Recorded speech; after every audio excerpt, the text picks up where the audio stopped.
Bore da, dyma fideo bach sydd yn dangos I chi sut da chi'n medru prynu cysgliad.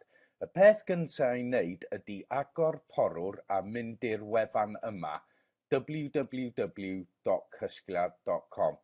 Ar ôl I chi dod i'r tudalen yma byddwch chi'n gweld y dewislen ar y top yn fanna a os da chi'n clicio ar prynu mae yna dau llefydd da chi'n medru prynu cysgliad. Mae sefydliadau yn gor'o' e-bostio cysgliad@bangor.ac.uk a mae unigolyn a defnyddwyr cartref yn medru prynu cysgliad o gwefan Canolfan Bedwyr a mae yna dolen yma.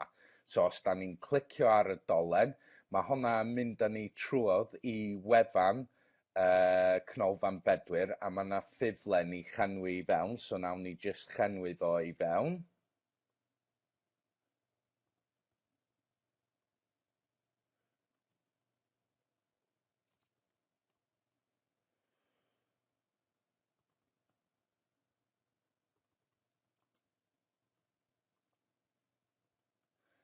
Ar ôl I chi llenwi y ffurflen yma, ddylech chi clicio ar anfon.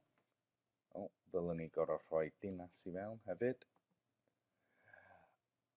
Mae hwnna wedi anfon neges at swyddfa Canolfan Bedwyr I dweud bod chi wedi prynu cysgliad, ond dydi o ddim wedi orffen eto, dylech chi talu wan am y rhaglen.